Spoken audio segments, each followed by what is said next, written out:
Have you ever known exactly how something was going to end and stayed anyway? Everyone has at some point, I think. Yeah. Yeah, not like this one. Wow. Okay. So I had a client, right? Yeah. Smart guy, self-aware, not someone you'd expect to miss obvious signals, and not someone glutton for punishment. But he starts dating someone new. Everything feels promising, Okay. as it always does. 2 weeks in, he has a dream. What kind of dream? She's in it, the woman he's dating, and she's surrounded by garbage bags. How many garbage bags? That's what I said. How many garbage bags? He said, everywhere. Not one bag, not two bags, garbage Wow. bags everywhere. Like the entire scene is just her standing there surrounded by garbage bags. Wow. Yeah. Next All day right. comes into session. He immediately leads with it. I said if it were me, I'd end it today. Just like that. Just like that. Because come on, what else does that mean? Okay, walk me through it. Why is the symbolism so obvious? Garbage bags. What do garbage bags represent? Okay. Garbage, waste, things you're getting rid of, dead weight, emotional baggage. And she's not just near one bag. She's not carrying one bag. She is surrounded by garbage bags. Okay. They're everywhere. His subconscious didn't whisper it. It screamed. And he understood that? Completely, because Okay. we've been working together All for right. a while. He sits across from me. He describes the dream the whole time he's talking. right. I can see on his face, he already knows what it means. He's not confused at all. He is No? just not confused. Trust it.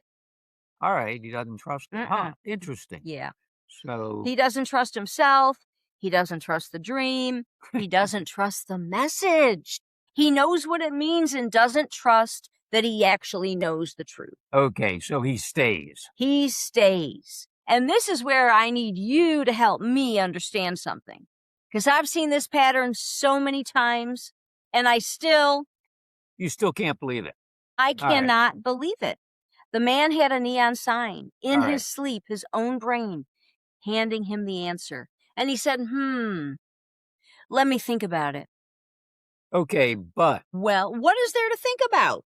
there's actually a lot. It's interesting. Okay, like what? Like he's 2 weeks in, 2 weeks. He barely knows this person. Right? Okay. And you're asking him to end the relationship based on a dream he had after 2 weeks. Yes. And I'm just asking him to trust what he already knows. I know it's a big ask. But does he know, or did he have a dream? Well, what's the difference? Okay, but the standard he's holding himself to is basically the same. He needs proof. He needs certainty. He needs something he can point to and say, this is the reason. This is how I know. Well, okay. And a garbage bag dream isn't enough. For most people, no. Okay, why? Because most people are terrified of being wrong. That's why they don't trust themselves. Okay. Think about what it means to end a relationship after 2 weeks because of a dream. What does he tell people? What does he tell her? The truth. Okay, right. I had a dream you were surrounded by garbage bags, and so I'm out. I'm done with it. That's over. It's great. It sounds fair to me. And beyond the social piece, there's a real fear underneath this, the fear that he's wrong, that the dream means nothing. He ends it, and 3 months later, she's dating someone else who's completely happy. He's sitting there alone thinking, left a great person because of a garbage bag dream. So he stays to collect more evidence, which I'm good with. People rarely do because certainty in relationships don't work the way we want it to. You can always find a reason to stay. You can always find an argument against leaving, actually. This is true. So the bar for leaving keeps moving. Always it does. Which means he's never going to leave. And not until reality actually forces his hand. You're right. But let's talk about the other stuff too, because it's not just fear of being wrong. No, it's a lot of things, actually. Mhm. Okay, let's talk about what else is happening. Okay. Loneliness. He likes her. She's probably fun and attractive and makes him feel something, and cutting that off hurts even when he knows it's right. Okay. Hope. Hope is the big thing. I had this talk with all the clients. It's about hope. Massive amounts of hope, because at 2 weeks, the potential's enormous. He hasn't seen her at her worst. Everything is possible, and the possibility is intoxicating. So he's choosing possibility over his own knowing. He's choosing the fantasy over the signal is what he's doing. Oh, I know. It's just devastating. It's completely human. It is human. And that's what makes it devastating. Here's what I kept thinking about that session. Okay, so he comes in and he tells me the dream, and it was like he was asking for permission. All right. Permission to trust himself? Yeah. He already had the answer. He wasn't confused about the symbolism. He didn't come in saying, hey, I had this weird dream, and what do you think it means? Because we've been working together. So he knows what these things and how to decode them. He came in saying, I had this dream, and I know what it means, and I don't know what to do. Those are two really very different things. Very different, completely different. One is confusion. The other is paralysis. And paralysis comes from? Fear. Okay. Cost, attachment. Right. The gap between knowing and doing. Okay. Can I push back on something? Please do. Okay. You said you told him to end it. Day one hearing the dream, you said that. Absolutely. Is that the right call? Because I think there's a version where trusting every dream, every feeling, every uncomfortable moment leads to a different kind of problem. Okay. What problem? Okay. Never staying for anything, always leaving before things are hard, using intuition as an escape hatch. Okay. That's really cool. And that's fair. That's a real thing. So how do you tell the difference? Aha. How do you tell the difference between intuition and avoidance? Yep, there it is. Well, this was not avoidance. This was clarity. Okay. There's a quality to real knowing, and it's different from anxiety. Anxiety is loud, circular. It argues with itself. It generates questions. What he described was quiet, clear, not, I'm worried this might be wrong. More like, I already know this is over. And the dream just made visible what he already felt and knew, actually. Yeah, you're right. What he already knew. The dream wasn't the source of information. It was the delivery mechanism. And he still stayed. Absolutely. Okay. For 2 more months. Wow. Yeah. Mm-hmm. Okay. That's a long time. He just wasn't ready. Okay. So here's what happened. Walk me through it. Okay. So he stays. Obviously, weeks turn into months, and what he couldn't see at the beginning, what the dream was telling him, what the dream was pointing to, starts becoming visible. Okay. What did that look like? He's sitting across from me 1 week, and he says, we have this conversation about where things are going, what we both want. I'm looking at her while she's talking, and I'm thinking, she's not there yet. She's nowhere near where I am, spiritually, mentally, emotionally, and I'm not sure she's ever going to get there. And he's already ahead of her, really. Oh, he's way ahead of her because we've been working together for a long time now. Okay. So in terms of what he wants, there are different places, and he could see it clearly. And he stayed anyway. Okay. Because, that night, she was warm, affectionate, and he told himself, well, maybe I'm wrong. Maybe she's catching up. Maybe this is just a timing thing. So the story wins again. Every single time. Okay. Yeah. Then, a few weeks later, he comes in, and he looks wrecked, genuinely exhausted. I'm not kidding. And I said, what happened? He says they spent the entire weekend fighting. Not about anything real either. Just about nothing, about the way she heard something he said, about a plan that changed, about something so small, he can barely remember the specifics. Really, proxy fights. All of it. None of it about the real thing, because the real thing was unsayable. I don't even know if that's a word, but... Okay, which was? I already know this is over and I'm still here. What did that weekend cost him, really? Well, it cost him 2 days of his life. All right. 2 days of circular arguments that went nowhere. 2 days of emotional exhaustion, trying to fix something that his subconscious already told him, already knew was unfixable. Right. He said he barely slept. He kept lying awake, running through the conversations, trying to figure out where it went wrong, how to explain himself better, how to make her understand. Trying to really solve a problem that wasn't the real problem. No, it wasn't a real problem at all. They shouldn't have been together in the first place. Spending all that energy trying to make the relationship work that a dream told him in week 2, this is not going to work. That was 1 weekend. Multiply that across months. Okay. The cumulative cost. The sleepless nights, the arguments that drain him, money spent on trips or experiences he knew somewhere inside they weren't building toward anything real. Emotional energy poured into someone who, through no fault of her own, was nowhere he was and couldn't get there on his timeline. And he wasn't even angry. Obviously, why should he be? Right. It's actually his own fault. That's important. She wasn't doing anything wrong. She was just being her. And he was trying to fix it. There was nothing to fix. But he kept investing anyway. Absolutely kept trying to make the numbers work on a deal that was already dead. And the thing that gets me, the thing I kept sitting with is none of the suffering was inevitable. The outcome was inevitable, but the suffering was a choice. He chose the suffering by staying, really. Absolutely. Every single week, he didn't act on what he knew. He chose another week of the cost. So how does it end? Exactly the way the dream said it would.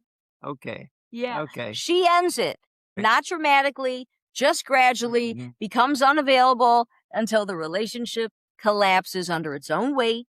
He's left sitting with exactly what the dream described: dead weight, emotional baggage, something that was never going anywhere from the beginning. And he knew. Garbage bags. He knew from week 2, Michael. What did that feel like for him at the very end? Well, he wasn't devastated. He wasn't devastated by her leaving. He was devastated by not acting earlier. By the fact that he really already knew. He already knew, by the gap between what he knew and what he did. That's where the real pain lived, not in losing her, not in losing months of his life, although that's really not cool either. But by staying when he already knew it wouldn't work. He kept saying, I already knew, I didn't listen. Everything happened anyway.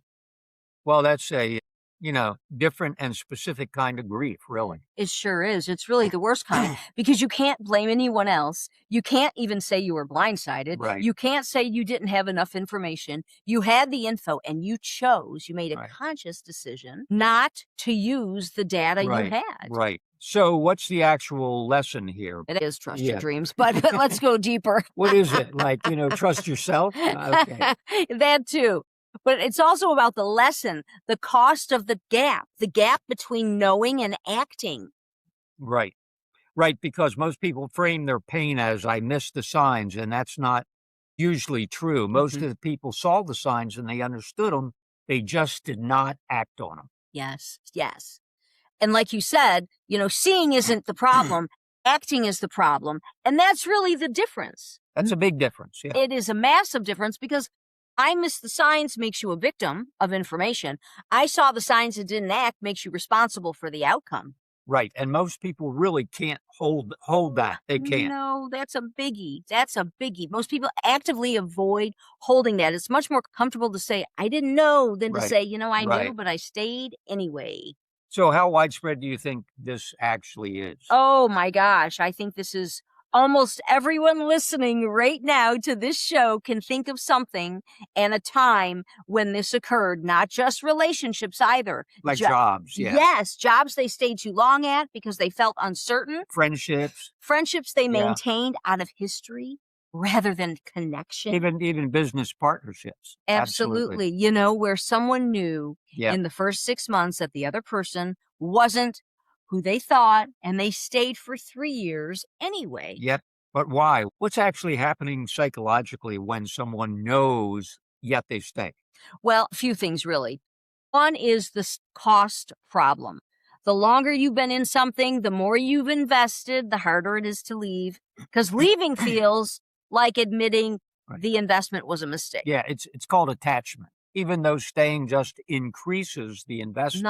Nice. Yes, attachment. You're absolutely right. Even though staying makes it worse and the math is completely backwards, but it still feels right. What else? Okay, identity.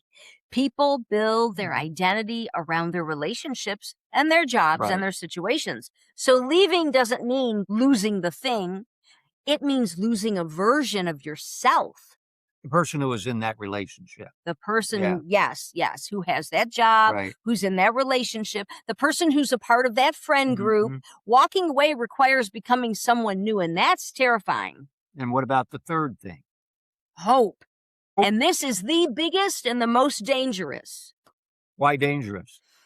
Hope almost always, because hope is almost always available.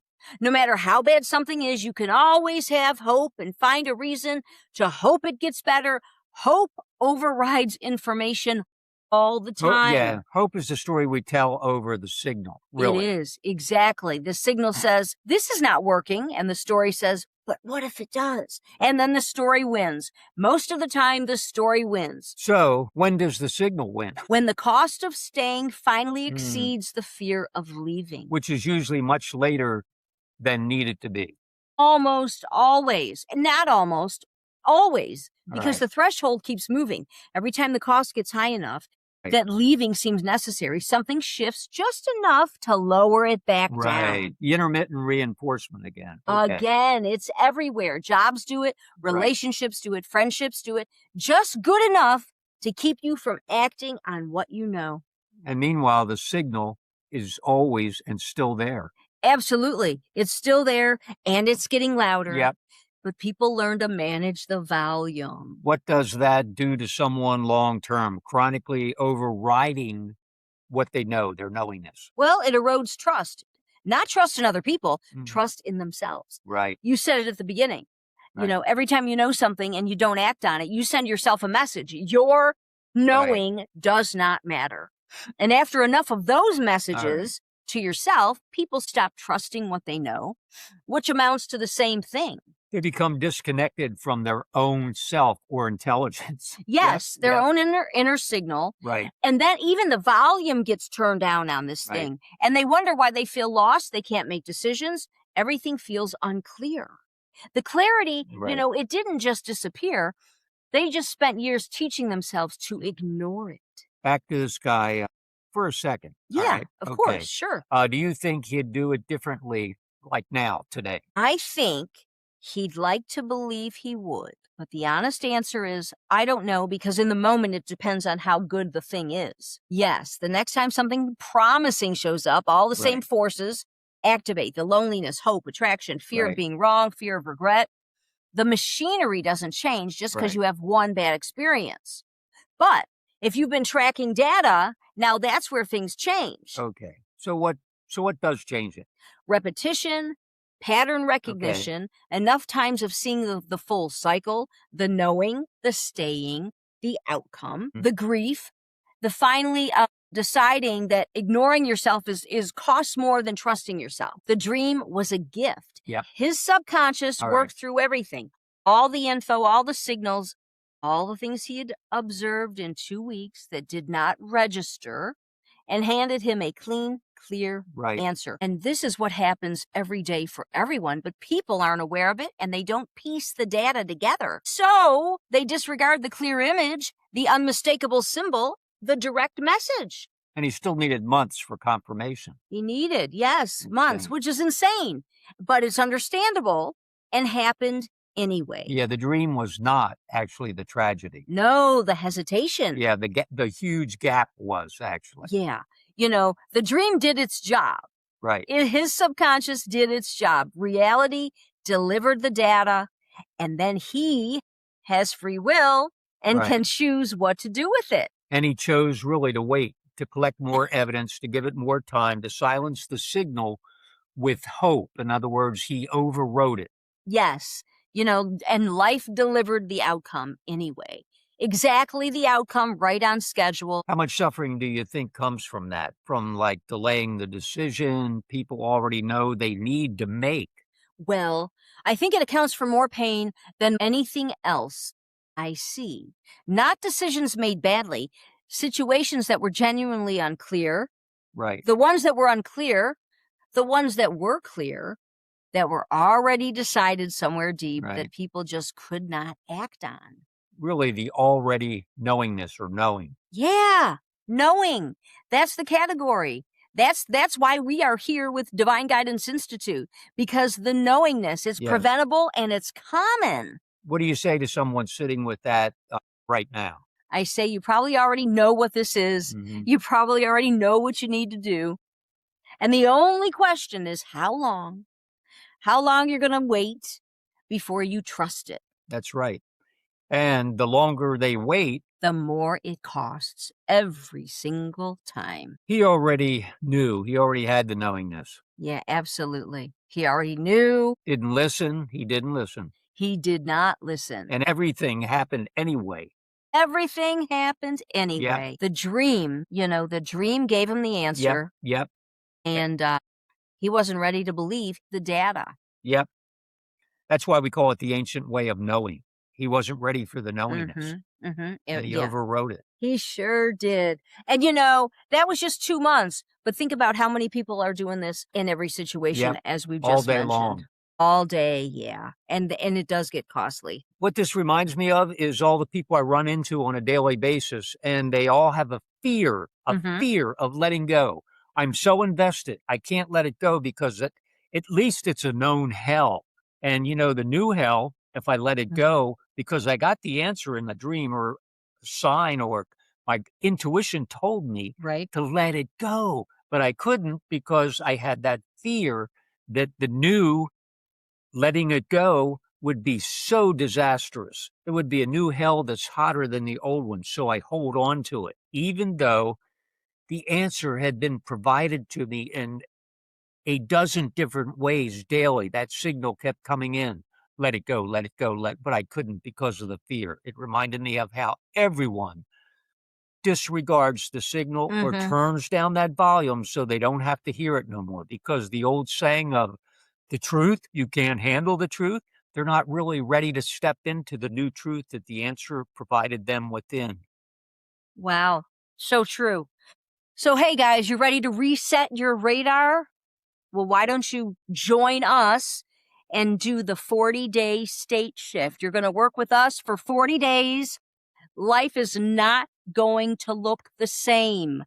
We promise you that. Just remember, Jesus went into the desert 40 days and 40 nights and came out a brand new person. So there you Absolutely. go. That'll do it. There is a reason we chose 40 That's days. right. Absolutely. Hang out with us for 40 days, reset the radar, and let's get rocking and rolling. Check out 40daystateshift.com. Subscribe, share, stay sharp, trust your gut. Save your ass.